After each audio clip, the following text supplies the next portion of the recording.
اب آئیے تھوڑا اس کمی کی طرف آ کر بات مکمل کرتے ہیں۔ نمبر 1، غوث پاک فرماتے ہیں کہ اگر بے نمازی مرے تو اس کو مسلمان کے قبرستان میں دفن مت کرو۔ کس کا فرمان ہے؟ غوث پاک۔ اب یہاں سوچو کہ جو غوث پاک بے نمازی کو مسلمانوں کے قبرستان میں قبول کرنا پسند نہیں کرتے، تو جو بے نمازی کو مرنے کے بعد مسلمانوں کے قبرستان میں پسند نہ کرے، وہ غوث پاک بے نمازی کو اپنے سلسلے میں کیسے پسند کرے؟ آپ کپڑا پکڑ کر کسی سے منسوب تو ہو گئے، وہ جانے آپ جانے۔ میں کسی کو ٹارگٹ نہیں کروں گا، کسی بھی سنی سید عقیدہ کو ٹارگٹ کر کے تقریر کرنے کو میں غیبت اور حرام سمجھتا ہوں۔ میں ٹارگٹ نہیں، جنرل بات کرتا ہوں۔ اور بالکل اگر آپ نے کسی کے ہاتھ میں ہاتھ کپڑا پکڑ کر کے دیا، وہ جانے آپ جانے، لیکن آپ نمازی نہیں ہیں تو غوث پاک کے سلسلے کی برکت آپ کو نصیب نہیں ہوگی۔ کتنا یاد ہو؟ کیوں؟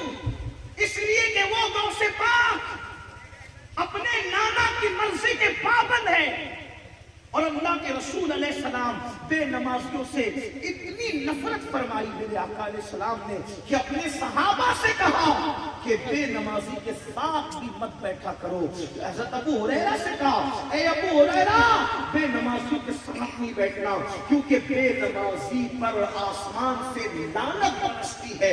جو بے نمازی کے قریب بیٹھے ڈر ہے کہ اس پر بھی اللہ کی لعنت برسے۔ حضرت کعب احبار فرماتے ہیں کہ میں نے سابق آسمانی کتابوں میں پڑھا ہے، اللہ اکبر، اللہ فرماتا ہے کہ میں بے نمازی پہ لعنت کرتا ہوں، اور جو بے نمازی کے پڑوس میں جس کا گھر ہے، اگر وہ بے نمازی کے بے نمازی پن سے راضی ہے تو میں اس کے پڑوسی پہ بھی لعنت کرتا ہوں۔ اور فرمایا اگر مجھے اپنی رحمت کا خیال نہ ہوتا تو میں بے نمازی کی 7 پشتوں پہ لعنت کرتا۔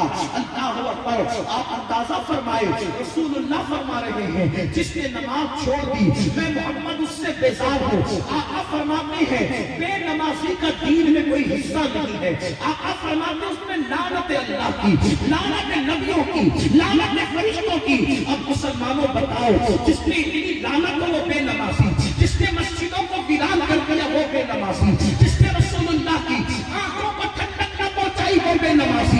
وہ قادری کیسے ہو سکتا ہے؟ اس کی قادریت کیسی ہے؟ اللہ اکبر۔ میں یہ نہیں کہتا کہ وہ قادری نہیں ہے، لیکن یہ ضرور کہتا ہوں سرکار غوث پاک نے قادری ہونے کے لیے جو کنڈیشن رکھی ہے اس میں نماز پہلے نمبر پر ایمان کے بعد۔ اب آپ مجھے بتاؤ ہماری نماز کہاں ہے؟ اللہ اکبر۔ میرے پیارے آقا صلی اللہ علیہ وسلم کے پیارے دیوانوں، سن لو اور اچھی طرح سن لو۔ اللہ اکبر۔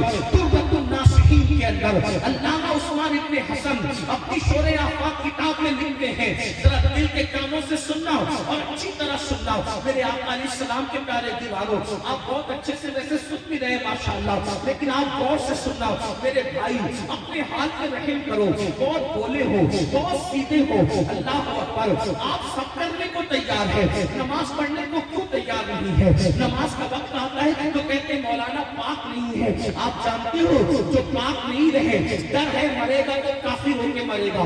آپ ابھی سے اٹھا کر کے دیکھیں، اللہ اکبر، کھڑے کھڑے استنجا کر لیتے ہو میرے بھائی، اور اس کے بعد ناپاک گھومتے رہتے ہو۔ حالانکہ استنجا کھڑے ہو کر کرنے کے بعد اس پر غسل کا فرض کا حکم تو نہیں دیا جاتا، لیکن عرف میں اپنی آپ کی زبان میں کہہ رہا ہوں بغیر استنجا کے گھومتے رہتے ہو۔ اللہ اکبر۔ مسلمان کیسے ناپاک رہ سکتا ہے؟ یاد رکھو جس مذہب میں صفائی آدھا ایمان ہو، یہ اپنے مذہب کا حال ہے میرے بھائی۔ ہمارے مذہب میں نہانے اور غسل کرنے کی اتنی اہمیت ہے کہ اللہ کے رسول کی ایک ضعیف حدیث ہے، میرے آقا نے اس دور میں صحابہ کو کہا، آج ہندوستان والوں کو غسل کی اہمیت نہیں پتا، لوگ پانی بہت فراوانی کے ساتھ ہے۔ آج سے 1450 سال پہلے اللہ اکبر جب پانی عرب میں خرید میں ملتا تھا، اب بھی پانی سستا مہنگا ہے اور پیٹرول سستا ہے عرب میں، اب بھی 14 صدیاں بیتنے کے بعد بھی، لیکن اس دور میں جب پانی لوگوں کو نہیں ملتا تھا، تب میرے آقا نے اسلام نے فرمایا کہ جمعہ کا غسل ترک مت کرنا، اگر جمعرات کی رات کا کھانا بچا کر اس کو بیچ کر اس پیسے سے پانی خریدنا پڑے تو بھی وہ رات کا ایک ٹائم کا کھانا مت کھاؤ جمعرات کی رات کا، اور وہ پیسے سے وہ کھانا بیچ کر اس پیسے سے پانی خریدو اور پانی خرید کے غسل کرو۔ آپ اندازہ فرمائے، حالانکہ یہ وجوب میں نہیں ہے لیکن غسل کی اہمیت میں آپ کو بتا رہا ہوں۔ آپ اندازہ فرمائے جس مذہب کے اندر جہاں پانی نہ ملتا ہو اتنی تاکید کی گئی غسل جمعہ کے لیے، اور آج کل مسلمان جو ہے وہ ناپاک گھوم رہا ہے۔ اللہ اکبر، اندازہ تو کرو۔ اللہ اللہ، میرے آقا مصطفیٰ جان رحمت کے غلاموں، علامہ عثمان ابن حسن کی لکھی ہوئی جو روایت کرنا چاہتا تھا اس کو دل کے کانوں سے میری مائیں اور بہنیں موجود ہے وہ بھی سنیں۔ اللہ اکبر، ایک مرتبہ میرے اور آپ کے آقا مصطفیٰ کریم رؤوف الرحیم صلی اللہ علیہ وآلہ وسلم اپنے اصحاب کے ساتھ بیٹھے ہوئے ہیں، سرکار اپنے صحابہ کے ساتھ جلوہ گر ہے، ایسے میں ایک جوان روتے ہوئے آتا ہے۔ میرے آقا اس جوان کی آنکھوں میں آنسو دیکھتے ہیں اور آنسو دیکھنے کے بعد میرے سرکار اس جوان سے کہتے ہیں اے جوان کیوں رو رہا ہے، تیرے رونے کی وجہ کیا ہے؟ وہ جوان کہتا ہے یا رسول اللہ صلی اللہ علیہ وآلہ وسلم، میرے ابا کا انتقال ہو گیا اور میرے ابا کا انتقال ہوا چونکہ میں دیہات میں رہتا ہوں، میرے ابو بھی دیہات میں رہتے تھے، تو یا رسول اللہ نہ کوئی ان کو غسل دینے والا مل رہا ہے نہ کوئی ان کو کفن پہنانے والا مل رہا ہے، اس وجہ سے میں رو رہا ہوں۔ تو میرے کریم آقا نے اس پر کرم کرتے ہوئے ارشاد فرمایا اے ابو بکر عمر تم دونوں جاؤ اور جا کر اس کے ابا کو غسل بھی دو، اس کے ابا کو کفن بھی پہناؤ۔ اللہ اکبر، اب میرے آقا کے دونوں جانشین دونوں صحابہ چلے اور جانے کے بعد جب اس شخص کو غسل دینے کے لیے جیسے اس کے بدن سے چادر ہٹائی تو کیا دیکھا کہ اس کا پورا جسم انسان کی طرح ہے۔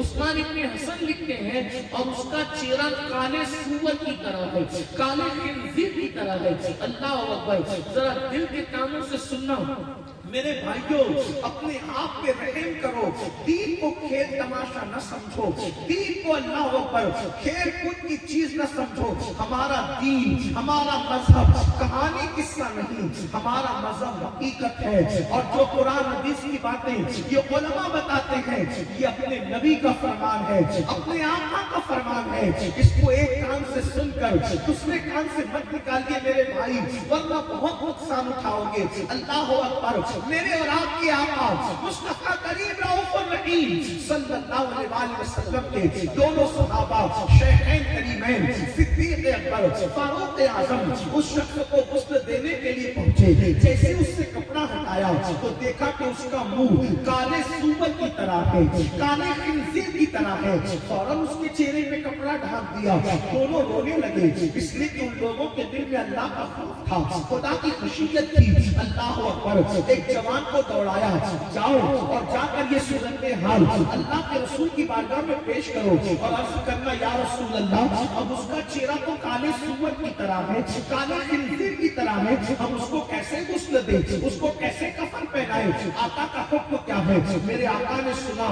اللہ اکبر، کہتے ہیں کہ جس کے پاس جتنا علم ہوتا ہے اس کے پاس اتنا زیادہ اللہ کا خوف بھی ہوتا ہے، اور اللہ کی کائنات میں رسول اللہ سے بڑا علم والا کوئی ہوا ہے کبھی ہو سکتا ہے۔ اسی لیے اللہ سے سب سے زیادہ ڈرنے والی اللہ کی مخلوق میں اگر کوئی ہستی ہے تو میرے اور تمہارے نبی مصطفیٰ جان رحمت کی ذات ہے۔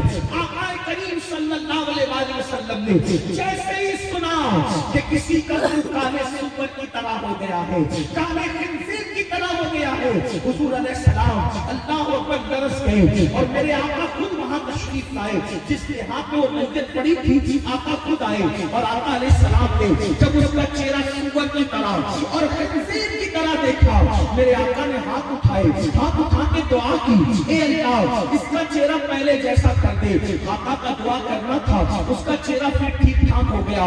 پھر صحابہ نے اس کو غسل دیا، غسل دینے کے بعد کفن پہنایا، کفن پہنانے کے بعد اس کی نماز جنازہ پڑھی گئی. اللہ اکبر. جب نماز جنازہ ہو گئی تو دھیرے سے کسی نے کہا ارے اس کا چہرہ پہلے تو سور کی طرح ہو گیا تھا, اب نماز جنازہ کے بعد اور دفن کرنے سے پہلے ذرا دیکھ تو لو کہ اس کا چہرہ پہلے جیسا ہی ہے یا ابھی بھی سور کی طرح ہو گیا. کہنے والے نے کہا تو جب اس کے منہ سے کفن ہٹایا گیا تو اس کا چہرہ پھر سے کالے سور کی طرح ہو چکا تھا.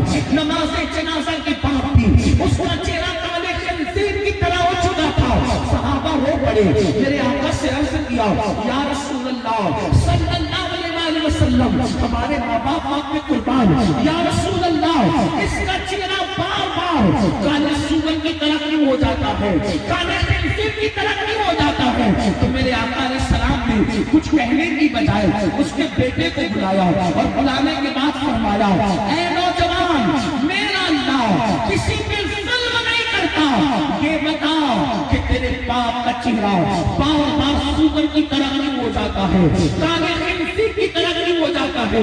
اللہ اکبر. اس جوان نے روتے ہوئے کہا یا رسول اللہ میرا باپ جب نماز کا وقت آتا تھا تو میرا باپ سو جاتا تھا, یعنی میرا باپ نماز نہیں پڑھتا تھا. اس کے بیٹے نے گواہی دی میرا باپ نماز نہیں پڑھتا تھا. اس وقت تاریخی موقع پر میرے آقا نے ارشاد فرمایا لوگوں جو نماز میں سستی کریں گے اور نماز میں غفلت کریں گے, جب قیامت کے دن وہ اٹھیں گے تو ان کا منہ ان کا چہرہ کالے سور کی طرح ہوگا, کالے خنزیر کی طرح ہوگا. اب آپ سے پوچھنا چاہتا ہوں ہمارے سچے نبی نے فرمایا کہ بے نمازی قیامت کے دن کالے سور کی شکل میں اٹھیں گے, کالے خنزیر کی شکل میں اٹھیں گے. اے میری قوم کے جوانوں کیا اللہ سے ڈر نہیں لگتا؟ اللہ اکبر. اگر چہرے پہ پھنسی نکل آئے تو ولیمہ میں جانا چھوڑ دیتے ہو, شادیوں میں جانا چھوڑ دیتے ہو.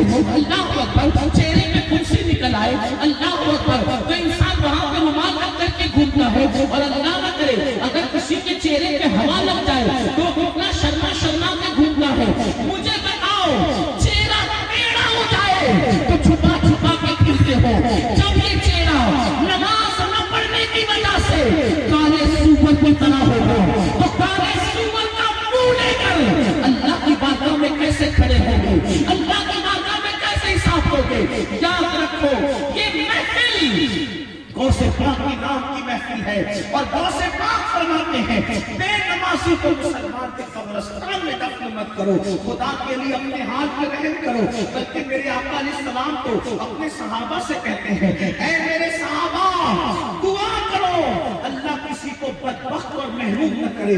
صحابہ نے اس کی یا رسول اللہ بدبخت اور محروم کون ہوتا ہے؟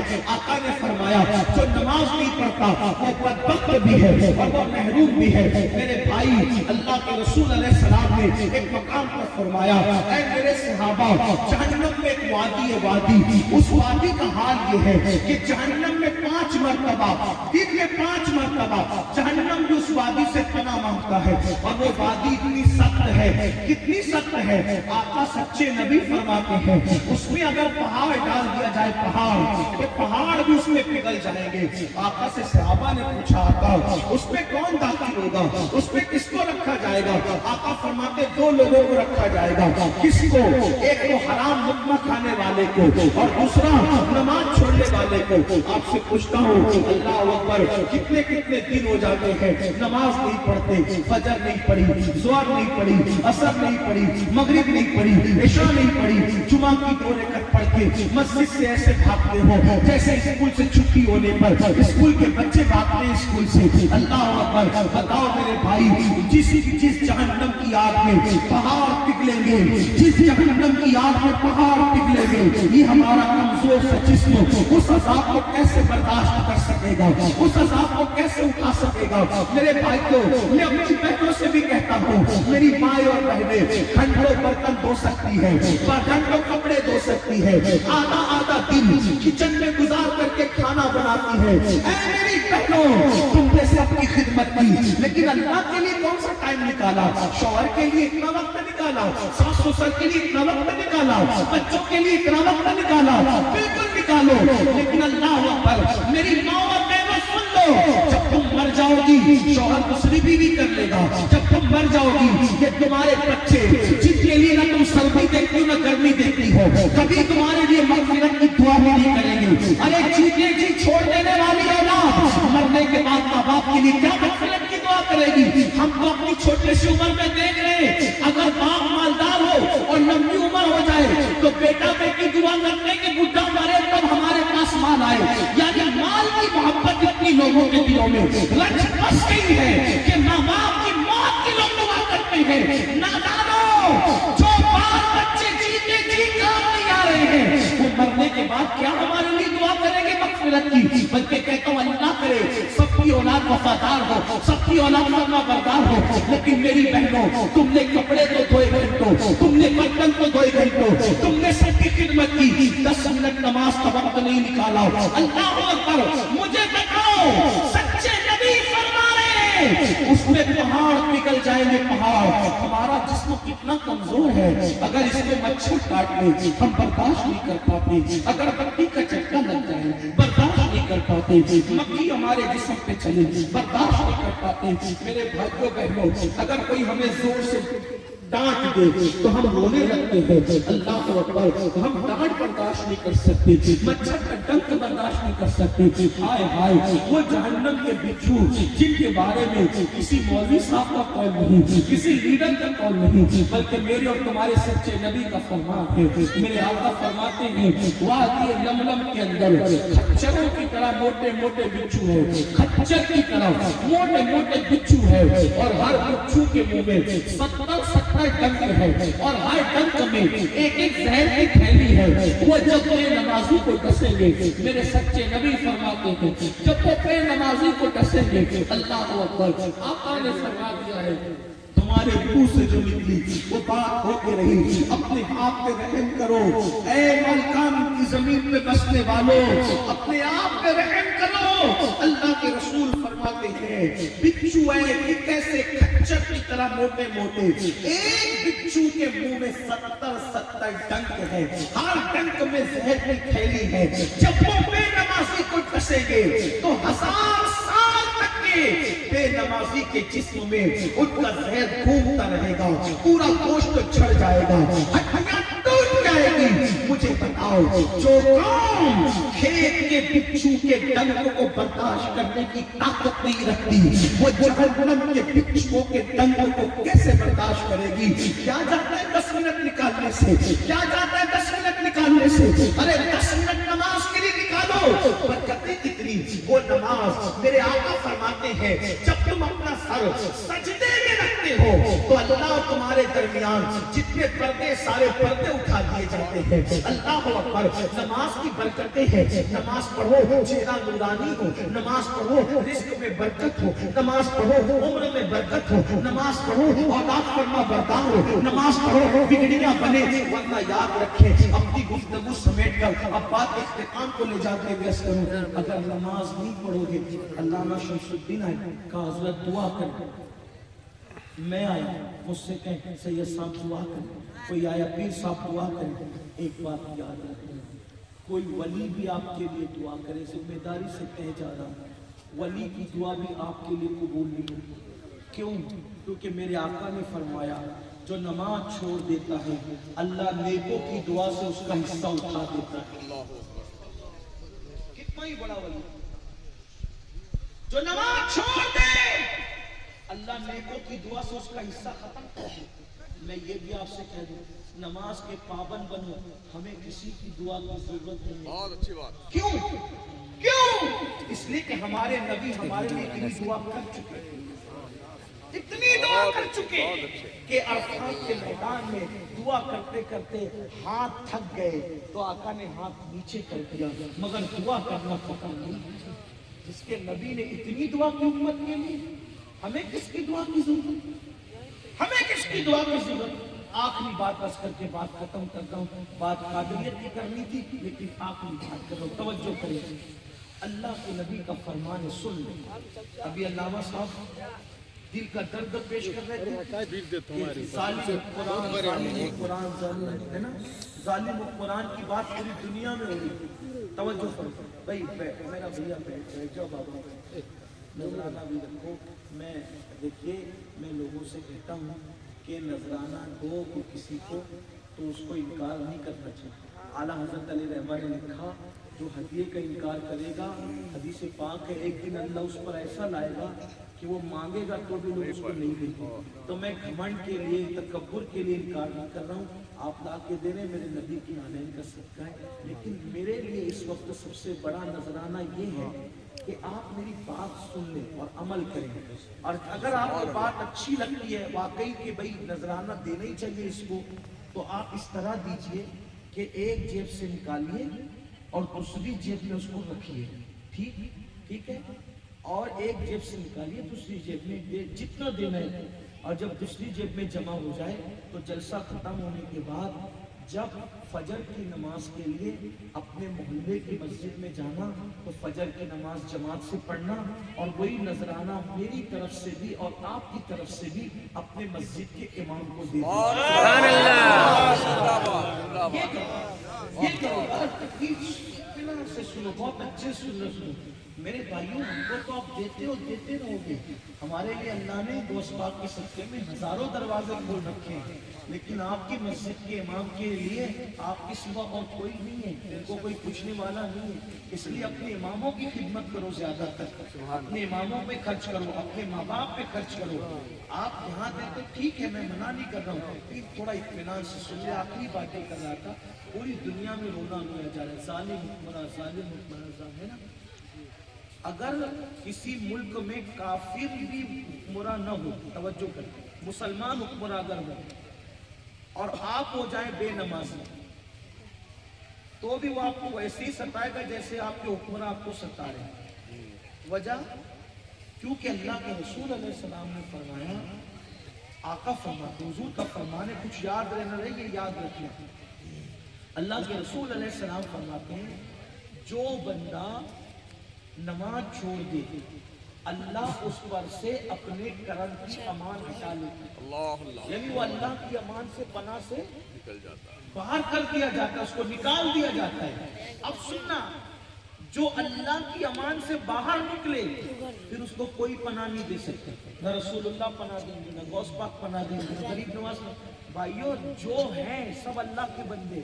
ہم سنیوں کے عقیدے میں ہر نبی اللہ کا بندہ، ہر ولی اللہ کا بندہ، ہر صحابی اللہ کا بندہ. ہمارا عقیدہ یہی ہے، ہم نبی کو سب کچھ مان کے بھی جب کلمہ پڑھتے تو کہتے ہیں عبدہ، وہ عبدہ ہے.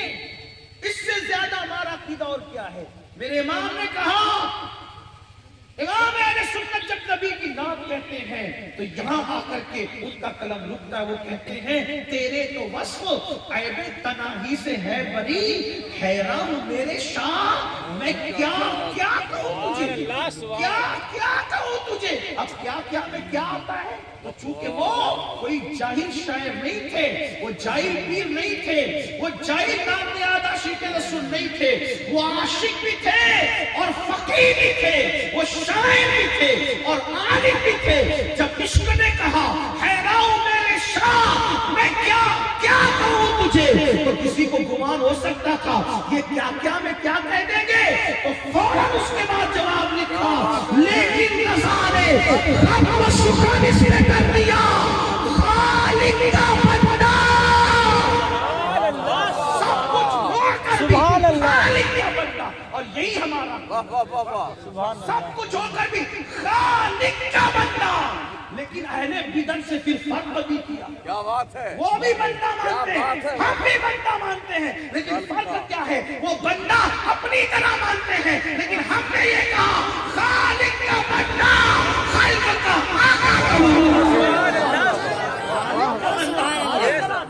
بلکہ خالق کا بندہ. یہ توحید اور رسالت کا عقیدہ.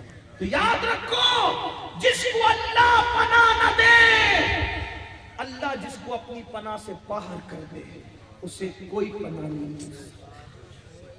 دنیا کی کوئی طاقت پناہ نہیں دے. یہ جو آج مسلمان در در کی ٹھوکر کھا رہا ہے، آج مسلمانوں کے گھروں پہ جو بلڈوزر چل رہے ہیں، کیا آپ نے نہیں دیکھا جو قوم برسوں سے خدا کے گھر کو ویران کر رہی ہے تو اس قوم کا گھر بھی آباد رہے گا؟ یہ سب کٹ پتلی ہیں حکمران اور ظلم کرنے والے، رسی تو کسی اور کی ہے۔ کیا بات ہے، کیا بات ہے۔ اس کی مرضی کے بغیر پتا نہیں ہلتا۔ اگر ہم سدھر جائیں گے تو آج بھی غزنوی جیسا بادشاہ تمہیں نصیب ہوگا، اور اگر نہیں سدھرو گے تو یہ کچھ بھی نہیں ہو رہا ہے جو آج ہو رہا ہے، اس سے بڑھ کر کے ہو سکتا ہے۔